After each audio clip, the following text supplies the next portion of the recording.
Hey everybody, welcome back to History Student Reacts. Today we'll be watching Nelson's Battles, Cape St. Vincent by Epic History. We have another Epic History, not Napoleon video, but sort of adjacent to Napoleon, dealing with one of France's greatest rivals, at least at sea, Horatio Nelson. Epic History always does a great job with the videos on the Napoleonic Wars and the French Revolutionary Wars, so I'm really excited to see this video. I've been hearing a lot of you guys excited about it.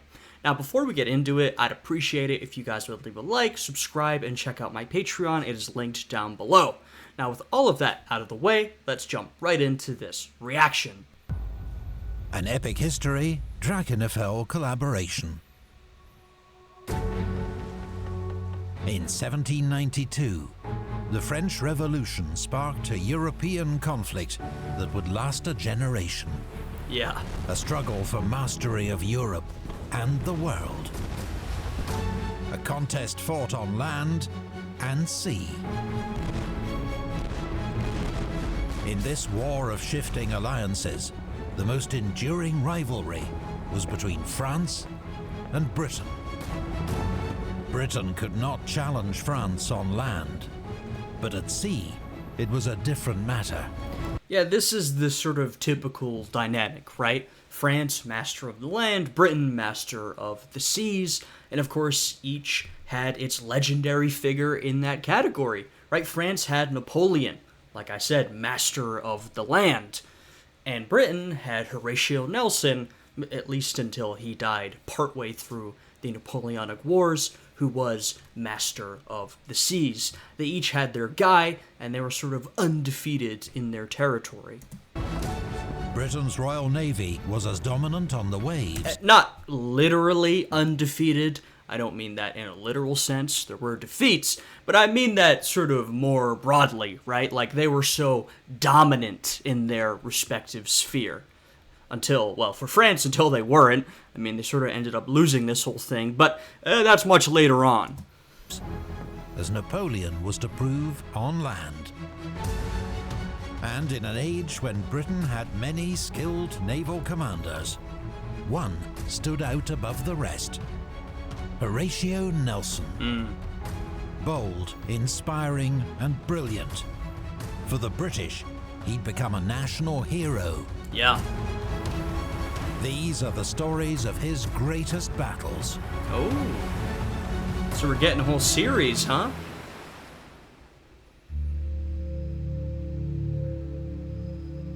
I mean, the thing about Nelson is that he's often framed as sort of a rival to Napoleon. It's like France had Napoleon on the land and Britain had Nelson on the sea. But, of course, because Napoleon was on land and Nelson was on sea, it's not like they really faced off. I mean, sometimes they came into sort of close contact. We saw some of that in Egypt, for example. But Napoleon wasn't out there, commanding vessels. And Nelson wasn't out there leading land armies against Napoleon, right? So it's kind of an interesting rivalry where each has their respective sphere. But, of course, each sphere very much interacts with the other. French land dominance very much impacted Britain, and British naval dominance very much impacted France.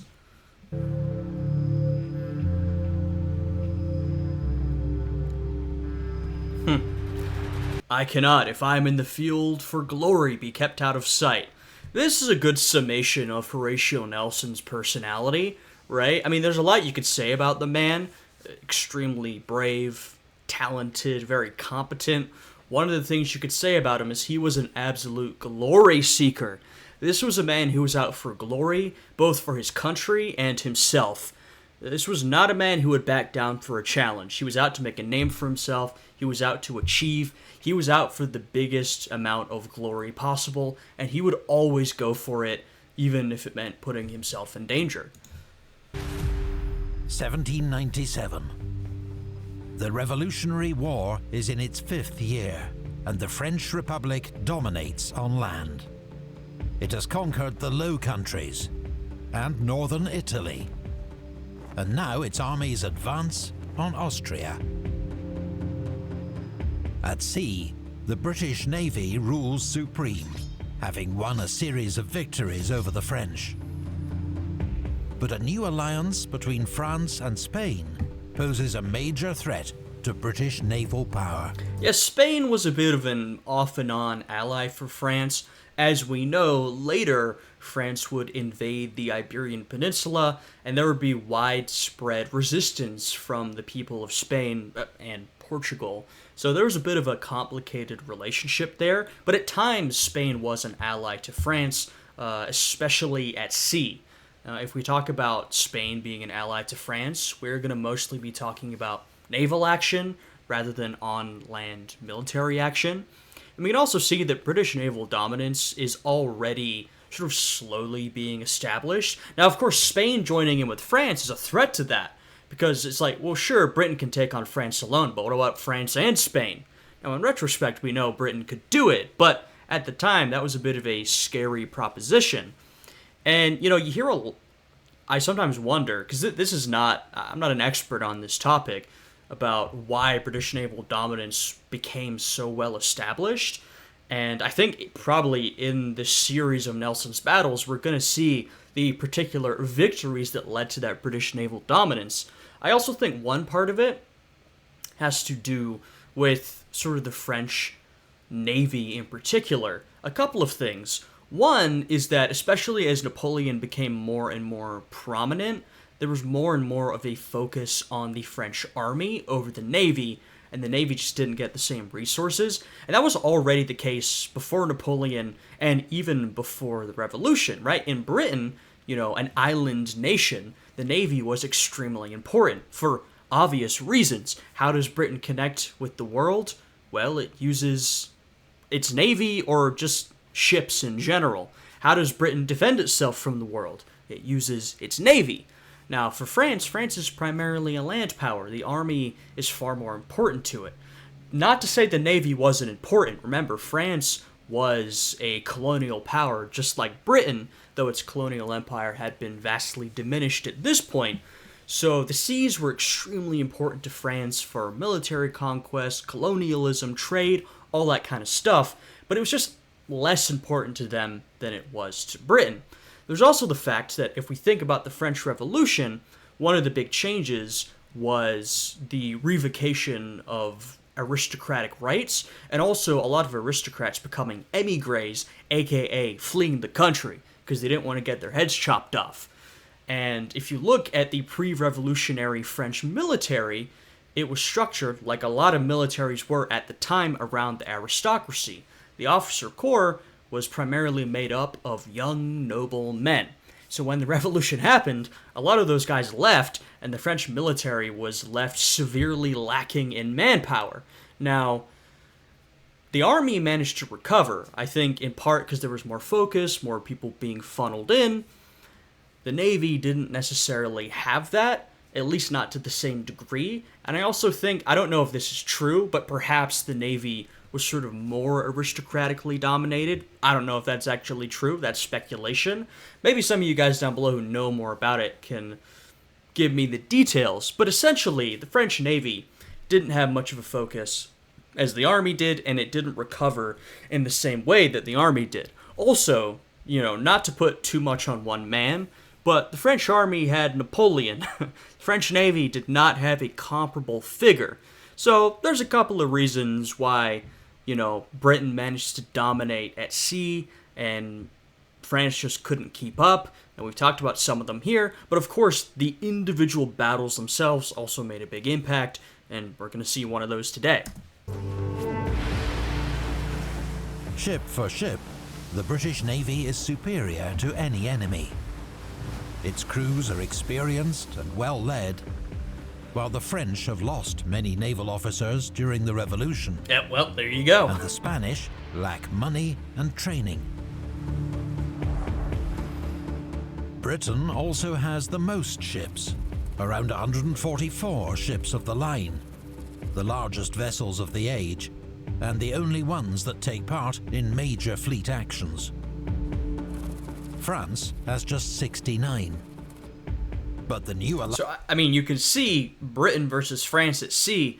Britain is obviously dominant. Not only do they have far more vessels, but as we talked about, their navy is led better, the men are trained better, it's far better organized, they've got everything on their side. But what if we had an alliance between France and Spain? Alliance with Spain adds 84 Spanish ships to that number. If these allies can join forces at sea, they will outnumber the British and could force a naval victory that will change the course of the war. Yeah, now this alliance doesn't make the Allied powers, in this case France and Spain, dominant, but it does give them a chance, which is obviously a big threat to Britain, who relies so much on their naval dominance. Britain's largest naval force is the Channel Fleet, 16 ships of the line guarding the homeland. Detachments watch France's Atlantic ports, where the French have several powerful squadrons, with the largest at Brest. Britain's Mediterranean fleet, 10 ships of the line, had been operating from bases in Corsica, Elba, and Naples. But now Spain's joined the war, the British are heavily outnumbered in the Med, and decide to make a strategic withdrawal to Portugal. Here, the fleet is reinforced to 15 ships of the line, and its commander, Admiral Sir John Jarvis, is ordered to keep close watch on the Spanish. And we'll see pretty close collaboration between Britain and Portugal throughout this entire period. Britain and Portugal had actually been, or had a pretty close relationship for a long time. They'd been pretty close trading partners. Spain had been a rival of, frankly, all the other colonial powers. And so Britain sort of had a fairly close alliance with Spain for a relatively long time. And we can see a sort of continuation of that here. And also, if we remember, one of Napoleon's earlier exploits was the Siege of Toulon, right? Where he played a big role in sort of taking that city back. I believe 1793, during a time when the French Republic was very much at risk because there was a lot of infighting, there was a lot of counter-revolution. It sort of looked like things might collapse, and some of these counter-revolutionaries essentially invited the British in, right? This was, like I said, a time when the revolution was very much shaky, and Napoleon played a big role in at least taking Toulon back. And so, hey, maybe this map would look different. Maybe Toulon would have a British flag in it if things had gone differently. I don't know. Anyway. In February 1797, 5 Spanish merchant ships sailed from Malaga on Spain's south coast, bound for Cadiz. They carry a cargo of mercury, vital for refining the silver and gold, which arrives in Cadiz from Spain's New World Empire.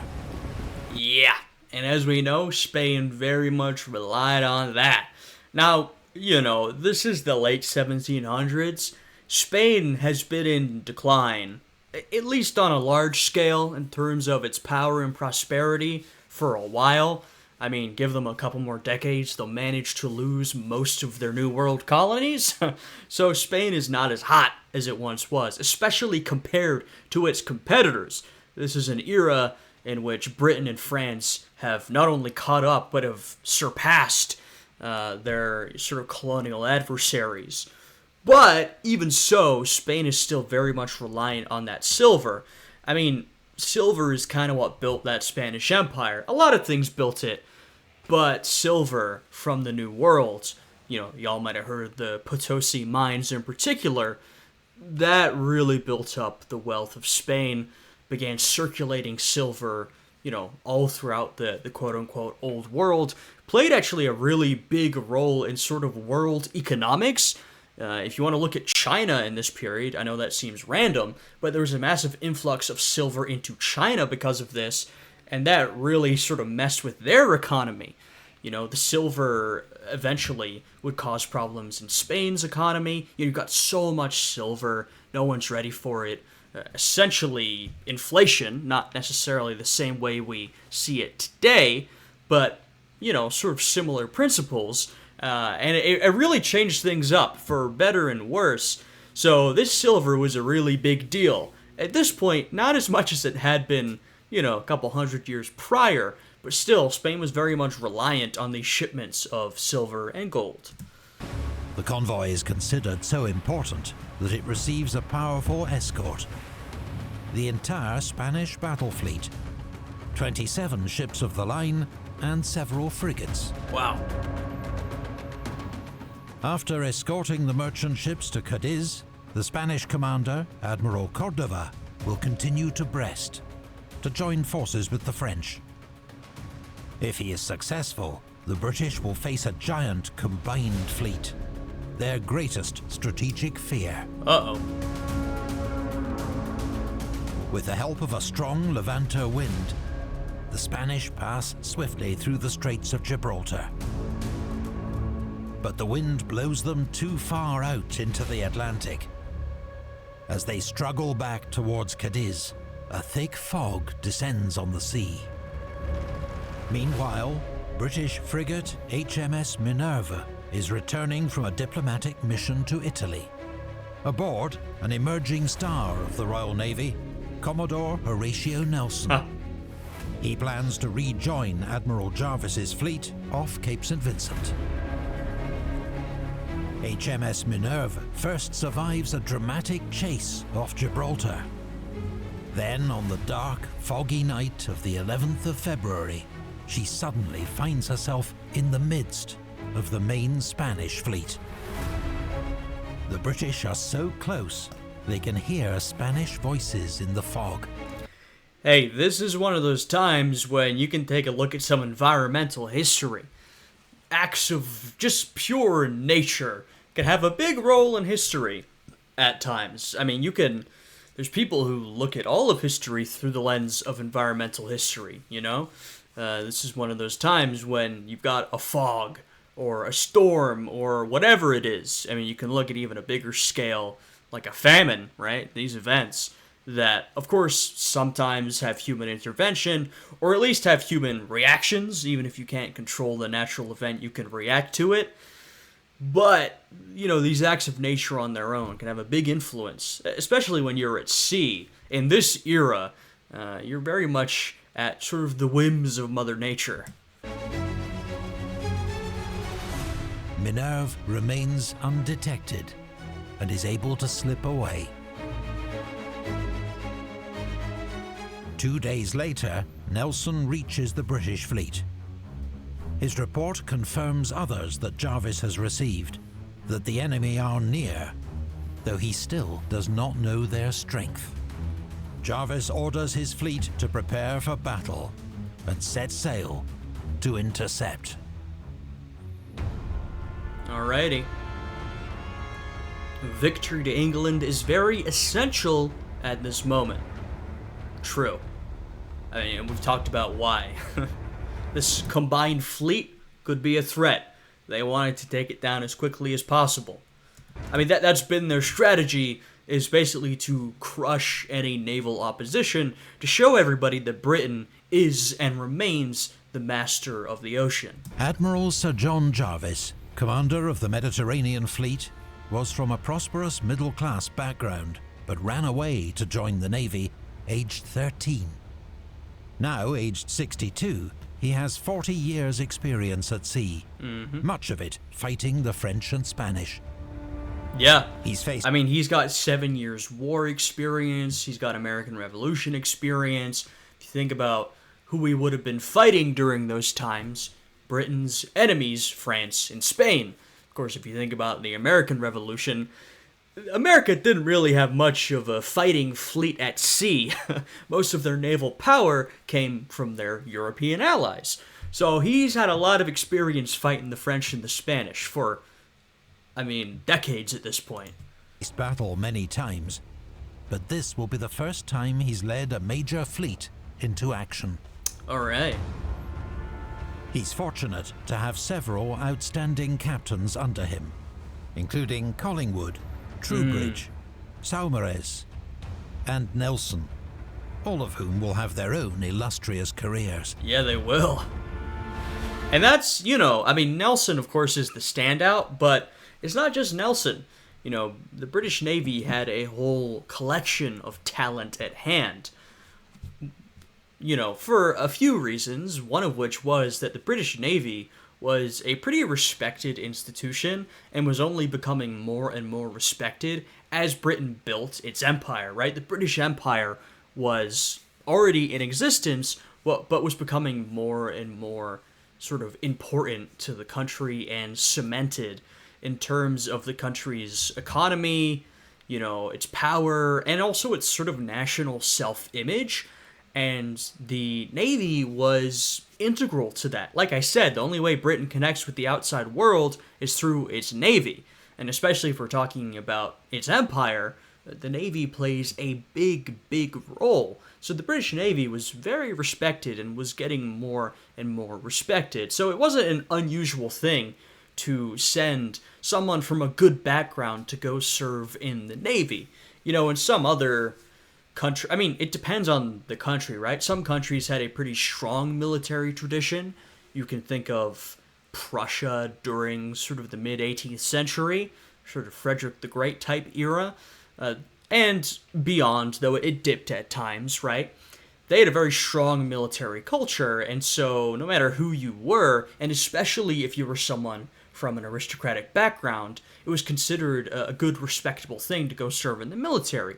Other countries, it was a little different, right? You could have countries where the military was seen as sort of a lowly occupation, and you might not want to get involved if you were of aristocratic stock. Or there might be a certain institution that was respected, like the cavalry, but maybe other institutions like the infantry or the Navy weren't respected. So in Britain, the Navy was that respected institution that it was acceptable to go and make a career in. And also, the British Navy, though it was quite aristocratic, it was still very much determined by the bounds of aristocracy, and you could very much be limited if you were not an aristocrat, and more so, it was about connections, right? Did you know the right people? So all of those things were in place, but there was a degree of meritocracy, right? You'll see people who are able to rise through the ranks based on their merit and their talent, right? You don't want to be naive, right? There were still blocks in place, and it was the upper ranks were dominated by the nobility. I won't deny that, but there was a degree of meritocracy, and that allowed talented people to rise up. So, because of these reasons and more, you had a class of pretty competent officers ready to, well, they'd already been fighting these French Revolutionary Wars, but ready to keep fighting for years to come. Jarvis's flagship is HMS Victory, an aging but powerful 100-gun ship of the line. Oh yeah, and we watched their video on that. The commander of the Spanish fleet is Admiral José de Córdoba y Ramos, a Spanish aristocrat, 65 years old. He'd also gone to sea at 13, and also has a record of long service, including several scientific voyages to the New World.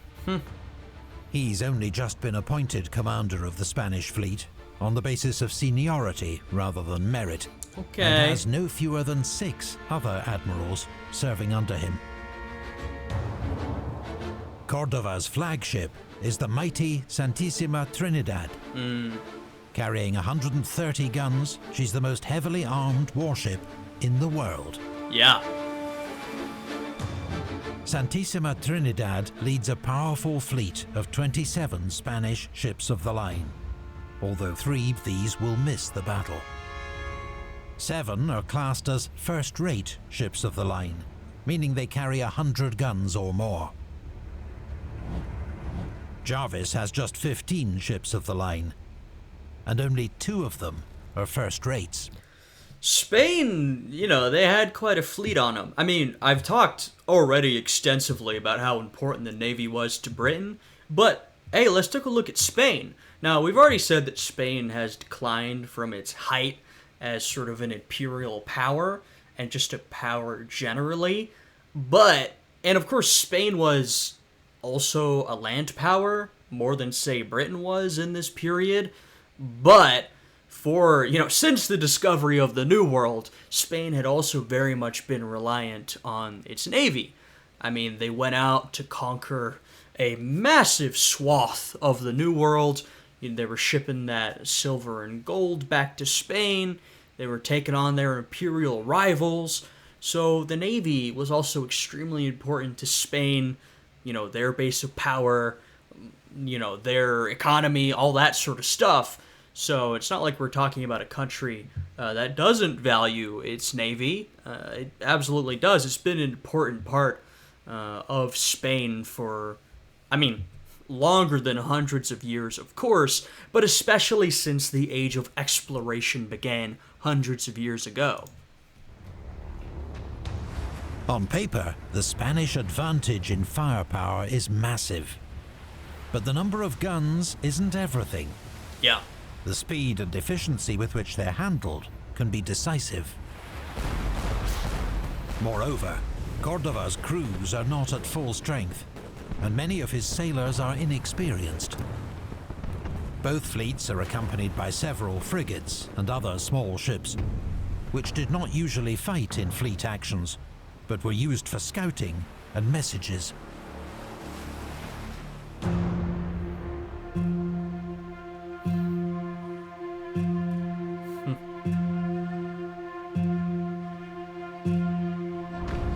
At dawn, the British are sailing south in 2 columns.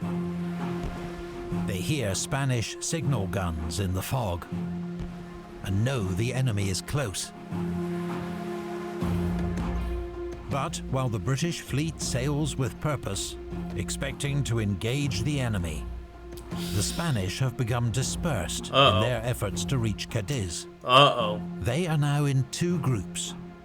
A smaller group of 5 ships to the east, led by Admiral Moreno, and the main group to the west, commanded by Admiral Cordova. Not good for the Spanish, man. That initial positioning, when you reach the engagement, that can really be determinate for the rest of the battle.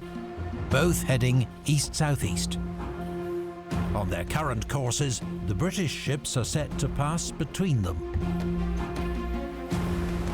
As the fog lifts, the Spanish fleet comes into view, and Jarvis learns for the first time that he is massively outnumbered. Well, there's that. Lookouts at the mast tops pass a steady stream of updates down to the deck. 8 Spanish ships sighted. 20 ships sighted.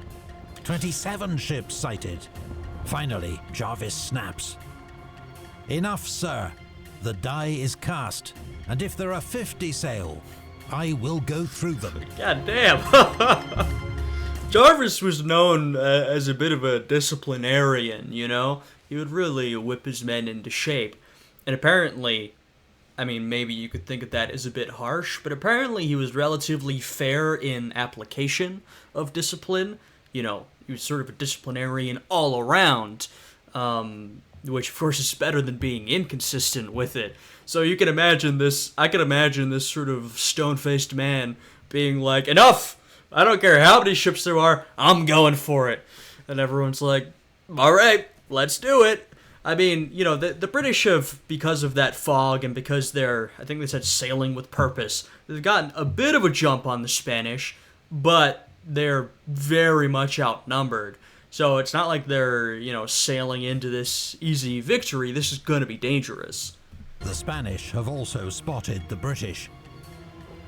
The larger formation turns north, looking to pass the British going in the opposite direction. The smaller Spanish force turns northwest, attempting to close up with the rest of the fleet. The British may be outnumbered, but if Jarvis can get between the 2 Spanish groups and fight half the enemy at a time, his odds will significantly improve.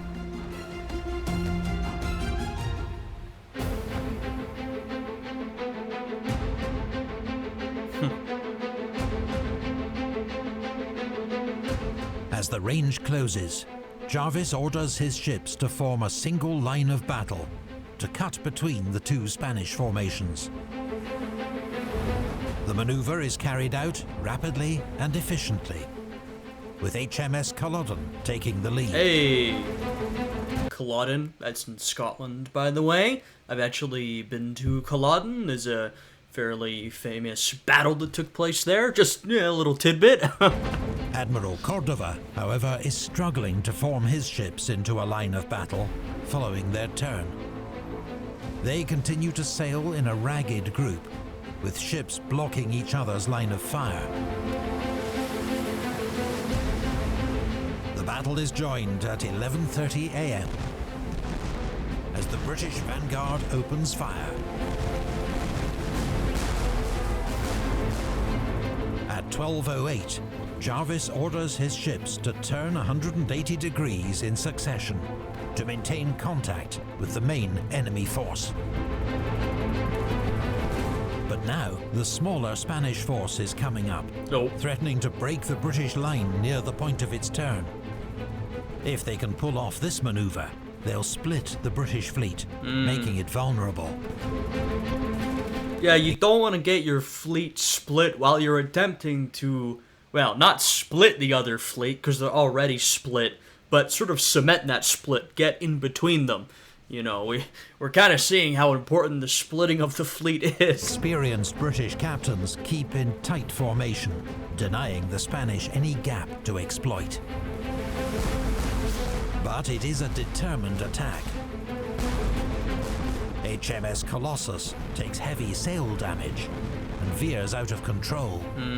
Her neighbours, Orion and Irresistible, provide covering fire.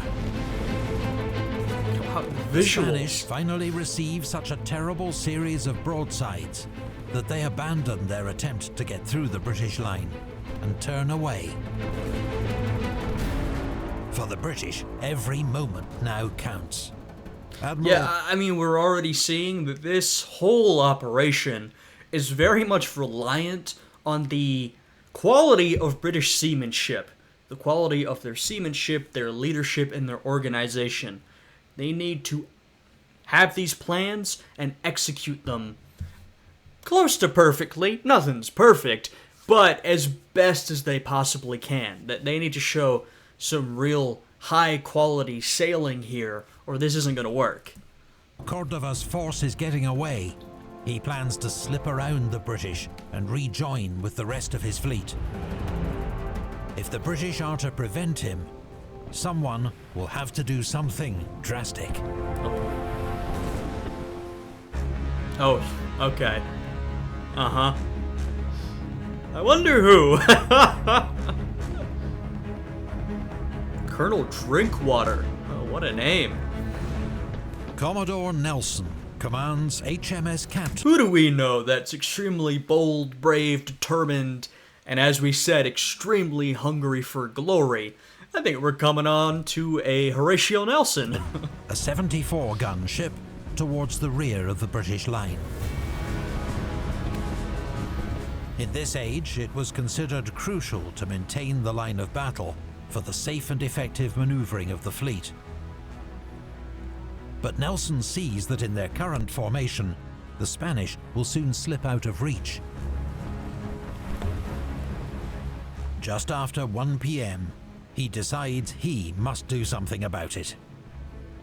On his own initiative, disregarding Admiral Jarvis's clear instructions, Nelson gives the order to wear ship and heads alone straight towards the main Spanish formation. Yeah, so the bold might be an understatement in two ways. One, your survivability, your chances of surviving are quite low. And two, you're disobeying direct orders, you are probably going to get in a lot of trouble. Now, that does depend who you know, who your allies are. Like I said, the Navy in this era is about who you know, your connections. You can perhaps be sheltered from the fullest consequences, but this is a real risky move. HMS Captain is about to take on half a dozen Spanish ships single-handed, including Cordova's gigantic flagship, Santissima Trinidad. In these winds, it will take Nelson 45 minutes to close with the enemy. All the while, his ship is under heavy fire from the Spanish. It's neither fast nor accurate, but steadily, much of her rigging and yards are shot away. It looks like Nelson's gambit might fail. But help is on the way. When Jarvis, aboard Victory, sees Nelson break formation, he signals to other ships to turn in support. This is a really integral moment in this battle and in Nelson's career, right? Nelson, he is making a gamble here, but if you really look at it, the gamble isn't, can I take this fleet on single-handedly? The gamble is, if I go, will other people follow? That is what Nelson's gambling on. He's betting that if he goes for it, then Jarvis will recognize what he's trying to do and send ships to help, right? That's what's happening here. And Jarvis, to his credit, is like, all right, well, we got to go for it, right? He clearly has made that calculation. That is what Nelson is thinking. That is the gamble here. Nelson thinks this is the right thing to do, and, you know, he has to take the risk that other people are going to follow in his stead. And, I mean, though we haven't gotten to the conclusion of this, it could still go disastrously wrong. The fact that he isn't alone, that gamble is already somewhat paying off. HMS Excellent, commanded by Captain Collingwood, is quickest to respond. HMS Culloden is also now close enough to engage the rear Spanish ships. Several of these have now suffered heavy damage. Salvador del Mundo is effectively disabled. San Isidro has been battered. And by the way, this is often Nelson's MO. I mean, before he is commanding fleets, his MO is often, you know what, I'm gonna go for it. And if y'all follow me, then great. And usually it seems the people around him recognized the risk he was taking and recognized that it was worth going for it and would follow him into battle. As HMS Excellent moves up the line to support Nelson, she fires broadsides into them at close range. Both Spanish ships haul down their colors, the signal of surrender. HMS Excellent's bold advance causes San Nicolas to take evasive action, and she collides with San Jose. Nelson spots his chance. His own ship is crippled, but has just enough way on her to ram San Nicolas and attempt to take her by boarding. Nelson leads the boarding party himself, climbing aboard San Nicolas through a smashed window in the captain's cabin. After a short, sharp fight and close-range discharge of pistols, the crew of San Nicolas surrender. They've suffered more than 200 casualties, about a third of their strength. Nelson's not finished. His men come under musket fire from San Jose, which is alongside San Nicolas. Gathering more men, Nelson launches a second boarding action from the deck of San Nicolas onto the San Jose.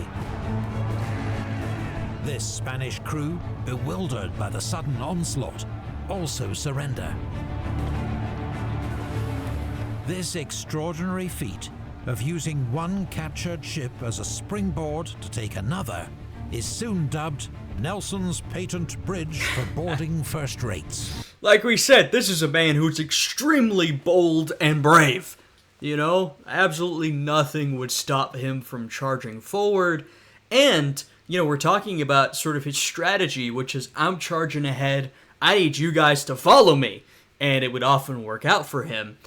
In some ways, you know, and you're always tempted to compare notable figures from an era, but in some ways you see comparisons to someone like Napoleon, although in this way you see comparisons to sort of any great military leader. You know, he is quick, decisive, you know, quick to act, And he just goes for it. He's determined. These are all things that we know about Napoleon as well. Someone who was usually very decisive, quick to act, and that's how he would get the upper hand on his opponents. They just weren't ready, and we're seeing that from Nelson. Because he was so bold, quick to act, and decisive, he would get the jump on his opponents, either because he literally got the jump on them, as in this case, or because they just were not expecting whatever scheme he was cooking up. He is presented with so many swords by surrendering Spanish officers that he has to pass them to his coxswain to hold. Cordova's flagship, the giant Santissima Trinidad, is now being hammered by 3 British ships. Her crew has suffered more than 300 casualties. Around 4 p.m, there are rumours she struck her colours, but it's difficult to tell amid the smoke, din and confusion. Before she can be secured, 2 undamaged Spanish ships arrive and help tow her to safety. The British ships are too battered to pursue the enemy, who have begun to regroup and may yet pose a threat. Jarvis signals to his fleet to form up and secure the 4 Spanish ships they've already captured. As Cordova and his remaining fleet sail for Cadiz, the British begin to cheer. A remarkable victory. Not bad, eh? Not bad at all.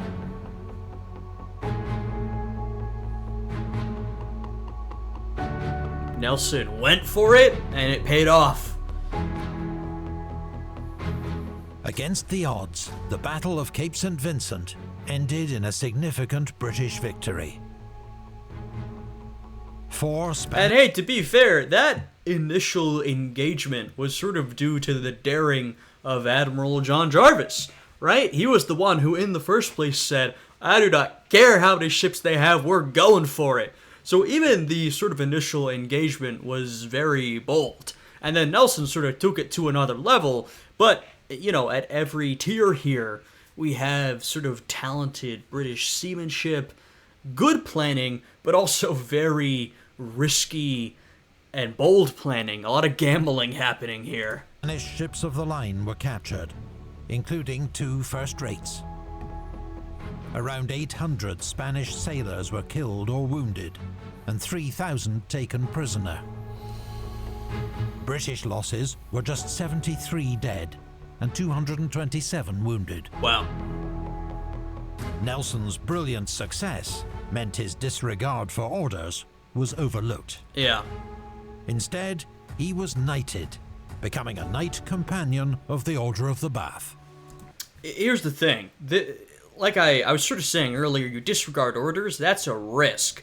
But that risk can pay off if, 1, you have connections, right? You need people who are looking out for you in this institution. You need connections to rise up through the ranks. You need connections to protect you from any intrigue or punishment. And also, you need people who are looking out for you who won't steal your credit, right? Because that could be an issue as well. If you're someone who's not from a grand background, you don't have connections, those at the top or those above you might try and take credit for what you've done. Fortunately, Nelson had some of these things. And also, the other side of it is you need those connections, but also you need success. You know, we kind of see this in a lot of different military institutions. The rule is, you know, strict discipline, obey orders. If you're not going to obey orders, make it worth it, right? If you disobey orders and you mess everything up, you are in a whole heap of trouble. But if you do disobey orders and something great happens, if you find success, then you'll often be let off the hook. And that's what we're seeing here. Not only let off the hook, but of course Nelson is congratulated for this great victory, which he played a massive part in. And this is him really building his reputation both within the Navy and his image in Britain generally. And as we know from Nelson, both those things will only grow in the years following. Admiral Sir John Jarvis was made the Earl of St. Vincent and received a generous pension and other honours. In 1801, he was appointed First Lord of the Admiralty, the political head of the Royal Navy. He lived to the age of 88 and is remembered as one of Britain's greatest admirals. Yeah, shout out to Jarvis. Admiral Cordova, in contrast, was disgraced. Historians and his officers agree that he behaved with courage during the battle, but his ineffective maneuvers were blamed for defeat. He was dismissed from the Navy and forbidden to appear at the Spanish court. He died in 1815. The Battle of Cape St. Vincent was no battle of annihilation, but it had major strategic consequences. Yeah, I mean, it's not like Britain totally demolished the Spanish fleet, but if you think of the context, right? Britain and France have just gotten together, they've presented a serious threat to the British Navy, and Britain has essentially taken the first strike in this battle, taken a daring move, and has pretty effectively struck against the Spanish Navy. So it wasn't a battle of annihilation, but sort of strategically, tactically, this is a good win for Britain. After their defeat, the demoralized Spanish fleet returned to Cadiz, where it was blockaded by the British. Yeah. Meaning the threat... Not only have you beaten them in battle, but you have essentially totally removed their effectiveness, because you've sent them packing, and they can't go and meet up like they were supposed to. Of the Spanish and French navies joining forces had been neutralized. And so the next year, 1798, a British squadron commanded by Rear Admiral Nelson returned to the Mediterranean. He was soon in pursuit of a French fleet, carrying General Bonaparte's army to Egypt. Yes, he was. In the age of Nelson, a young Englishman wondering how to make a positive difference in the world had an easy answer. Join the Royal Navy, smash the French. Sure. But those were simpler times. Today, many people want to know how they can make a positive difference in the world. I think we've got our advertisement, so I will... Here we go. So, as we know, we gotta support Epic History making these fantastic videos. So I will link their video down below. You should go check it out. Leave them a like, subscribe. Check out their sponsor. You've got it right here. I'm sure it's also linked in their description. So please go check their video out. We'll see if there's any credits to go through. Which means all their advice and services are completely free. To start planning a career that is meaningful, fulfilling, and helps solve I got a one of the career world's planning most pressing sponsor. problems, sign up now at 80,000hours.org/epichistory.